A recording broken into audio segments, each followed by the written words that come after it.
Bonjour à tous, c'est Hydrae, et maintenant cette vidéo on va parler un petit peu des propriétés des opérations de multiplication. Vous allez voir que en fait cette addition, cette multiplication mérite vraiment d'être appelée addition et multiplication. Ils ont d'excellentes propriétés qu'on retrouve déjà chez les nombres.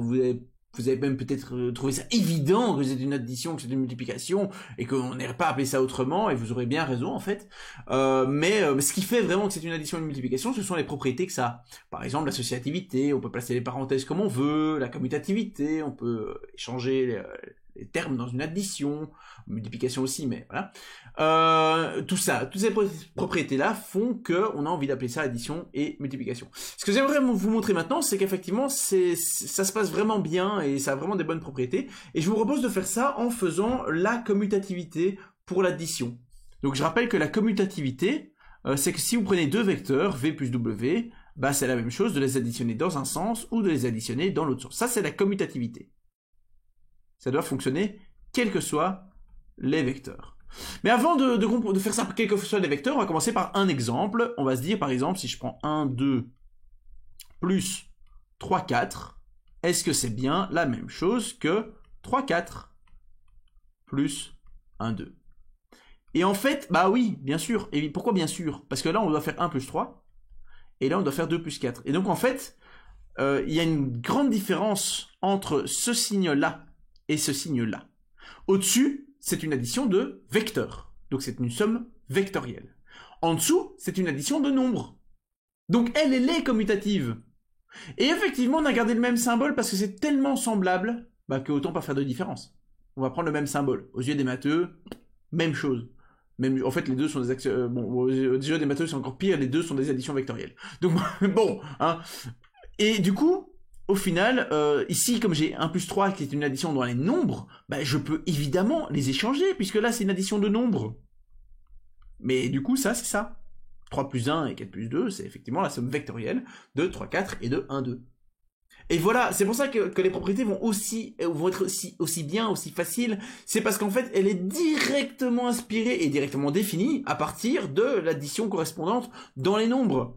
Donc de manière générale, pour le faire vraiment en toute généralité, si je prends V1, V2 pour le premier vecteur, si je prends le deuxième vecteur qui est W1, W2, eh bien, si je fais la somme V plus W, j'ai effectivement V1, V2, V1, V2 plus W1, W2. La définition de somme vectorielle, donc cette égalité-là, c'est vrai par définition de somme vectorielle, somme composante par composante, c'est V1 plus W1, V2 plus W2. Cette égalité-ci, elle est vraie par commutativité, mais dans les nombres. Commutativité de l'addition des nombres. Je peux échanger W1 et V1. W2 et V2. Plus. Et la dernière égalité, c'est de nouveau la somme vectorielle, mais dans l'autre sens, je reviens à W1, W2 plus V1, V2. Au final, l'histoire dans tout ça, c'est que comme on a défini intelligemment et simplement l'addition vectorielle à partir de l'addition des nombres, toutes les propriétés en découlent en fait. Et donc on est associatif, on peut passer les parenthèses comme on veut, elle est commutative, on peut échanger les termes, il y a un élément neutre, ajouter 0 à toutes les composantes, 0, 0, le vecteur nul, elle est inversible, on a déjà parlé de l'opposé dans les vidéos précédentes, et tout ça se passe bien. Et en plus, on a d'autres propriétés, par exemple sur la compatibilité entre la multiplication et l'addition. Je vais vous montrer ça. La compatibilité, par exemple, ce serait de dire que si j'ai moins 2 fois V1, moins 2 fois V plus W, eh bien, ça fait moins 2V plus moins 2 fois W. Ça, c'est entre guillemets, la distributivité, oui. On appelle ça la compatibilité entre l'addition et la multiplication. Dire que voilà, on a fait une addition vectorielle, ici en bleu c'est une addition vectorielle, là aussi. On a fait une multiplication par un nombre, qu'on appelle souvent scalaire, d'ailleurs je ne l'ai pas dit. Ici, c'est la multiplication par un scalaire, par un nombre en fait. Eh bien, tout ça est compatible, parce que ça fait justement la distributivité.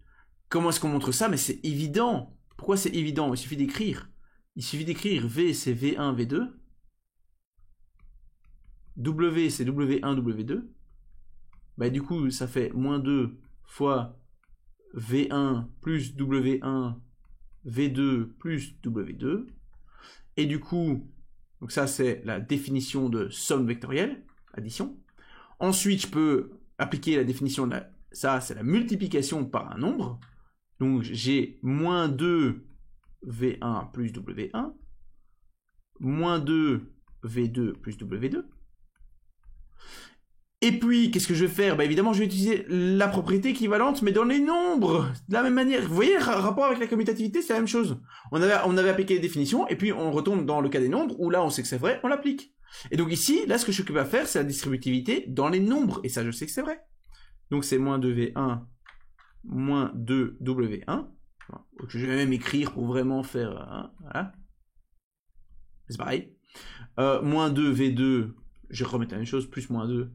W2, comme ça j'ai vraiment l'addition qui ressort, et comme ça je peux réutiliser la définition de la somme vectorielle, c'est moins 2 V1 moins 2 V2 plus vectorielle dans ce cas-ci, addition vectorielle, plus moins 2 W1 moins 2 W2, et du coup ça me fait, je peux sortir maintenant ça, c'est la définition de la multiplication par un nombre, ça me fait moins 2 V1 V2 plus moins 2 W1 W2.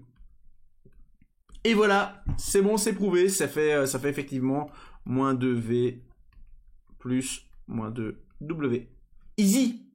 Easy. Bon, tout ça pour dire quoi? Tout ça pour dire que au final, il y a toutes les propriétés attendues des nombres.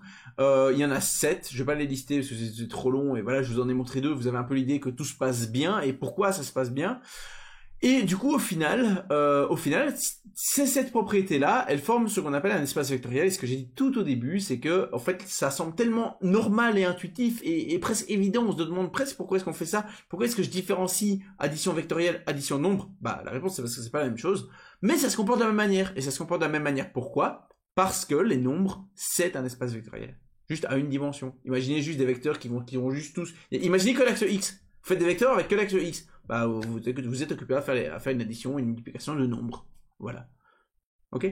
Voilà, c'est la partie un peu plus abstraite, un peu plus structure, hein, comme j'ai expliqué. Je vous renvoie à la vidéo sur l'étude des structures si ça vous intéresse, parce que c'est vraiment voir un petit peu tout ça, comment ça se passe et pourquoi est-ce que ça mérite d'être appelé espace vectoriel. Enfin, c'est parce qu'il y a plein de choses en commun avec d'autres choses. Et donc voilà. On va retourner sur quelque chose de beaucoup plus concret avec la vidéo suivante, où on va vraiment parler maintenant d'espace engendré, de droite du coup, et de vecteurs collinéaires, vecteurs linéairement dépendants, toutes ces notions-là. À tout de suite!